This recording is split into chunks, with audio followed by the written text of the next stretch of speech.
Hey y'all, welcome back. Today we're checking out that time England almost converted to Islam. Remember that? Ah, England, the glorious forebear of Western civilization. Spam. Yes. And creator of the chip, the English contribution to world cuisine. There's a little-known story about our dear motherland that you won't find in the school curriculum. And that's the one time England almost converted to Islam. Yes, it's quite the bizarre story, and it starts with our good friend, King John. Yeah, I never heard of this. I didn't know this almost happened. Wasn't King John the Robin Hood king? It's quite the bizarre story, and it starts with our good friend, King John. You see, while being King of England usually came with a number of benefits, unfortunately for John in 1199, having money was not one of them. The previous King of England, John's brother, Richard, a.k.a. Richard the Lionheart, a.k.a. Brave Daddy, don't call him Dick, he doesn't like that, had been rather liberal with his spending. First, he went off to reclaim Jerusalem in the Third Crusade, with the end result being a mountain of expenses and a grand total of 0 reclaimed Jerusalems. Although He tried to take Jerusalem? Let's just look at this map. That's France? That's England? Oh, right, that used to be... Wow, that's the Holy Roman Empire. Germany's not there. Poland is there, but Germany's not there. King Richard, Jerusalem. What comes up? The Crusade. The Third Crusade.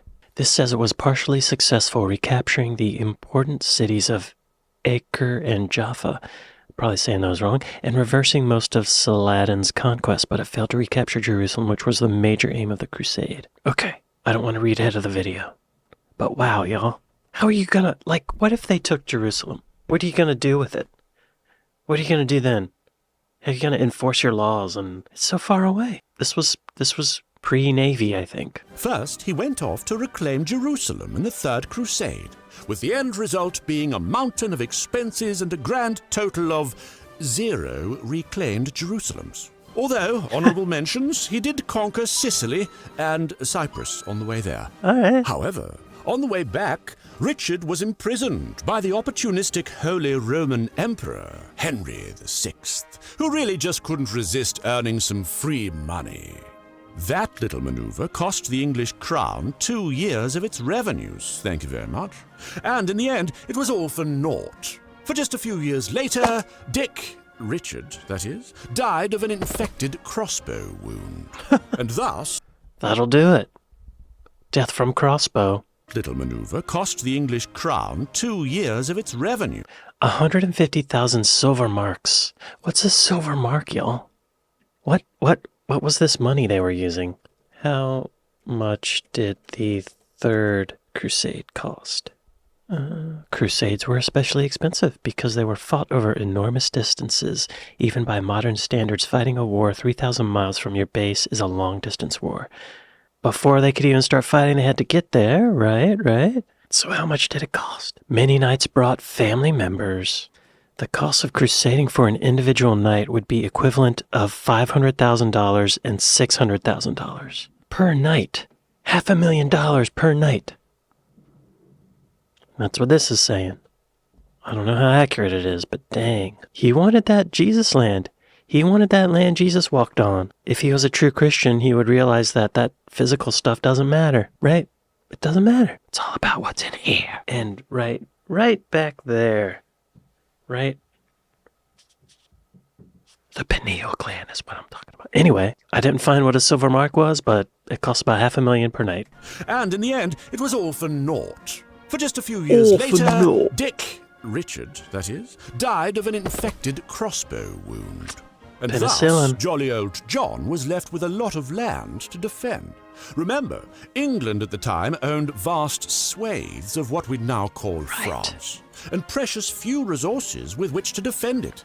What followed was arguably the worst series of defeats in English history. In the span of several years, John lost Normandy, Anjou, and Maine. He got excommunicated by the Pope and his English vassals would eventually sit him down and get him to sign the Magna Carta. Suffice to say, King John was not having a good time.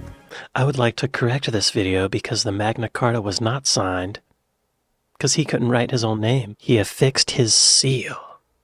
He didn't sign it. Suffice to say, King John was not having a good time. He was in desperate need of new allies, and so he did what any sensible medieval monarch would do. He expanded his Tinder discovery settings. Swipe left, swipe left, swipe left. Oh, bingo! One of the first new matches was Al-Nasir, the Caliph of the Almohads.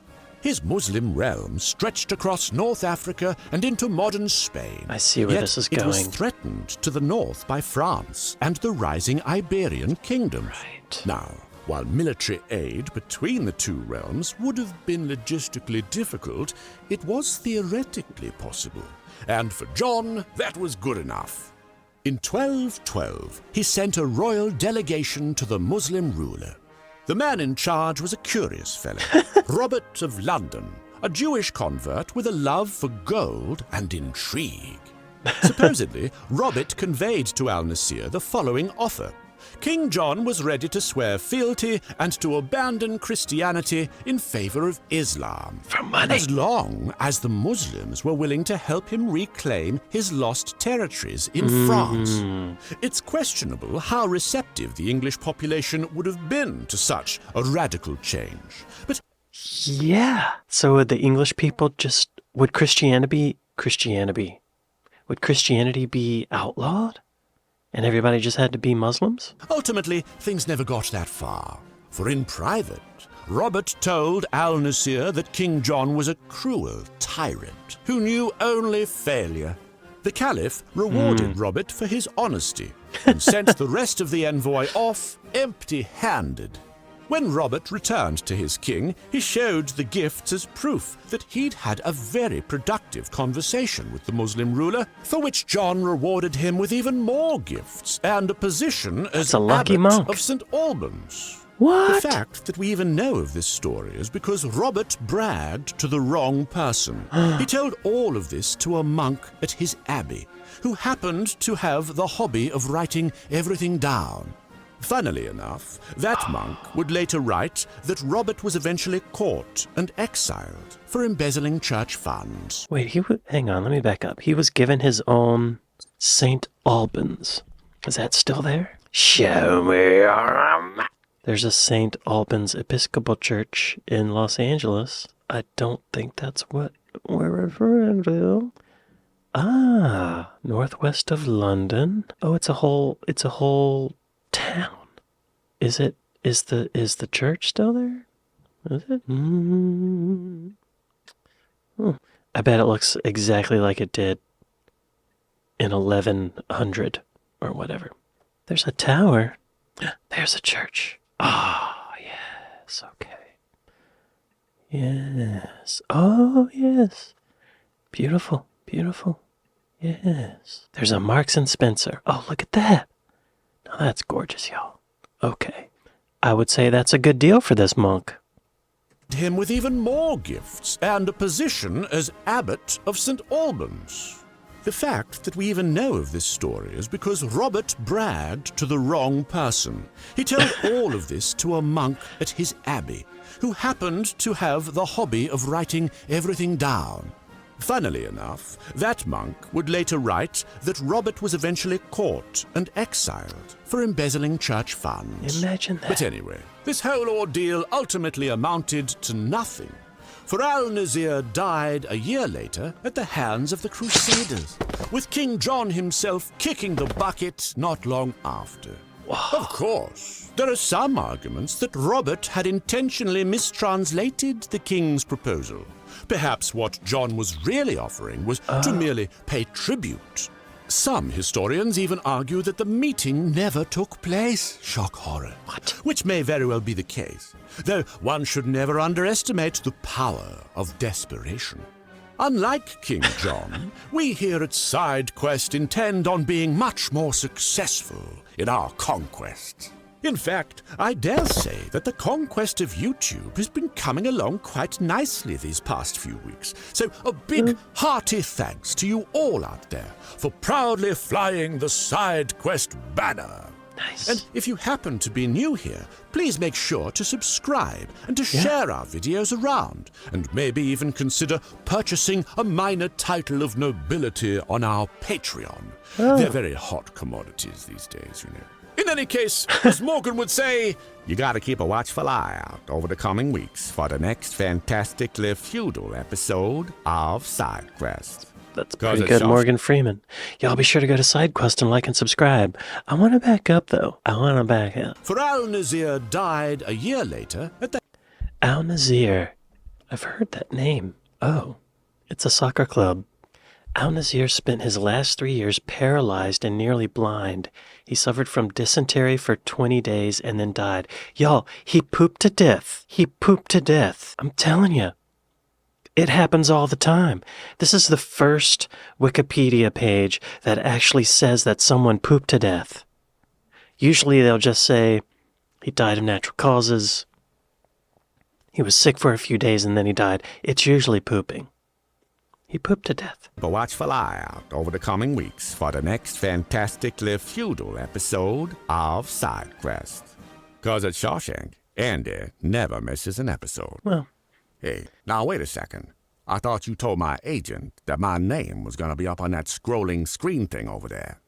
Oh yes, we'll get that sorted. Don't worry. Good. Oh, look over there. Pizza. I didn't know this happened.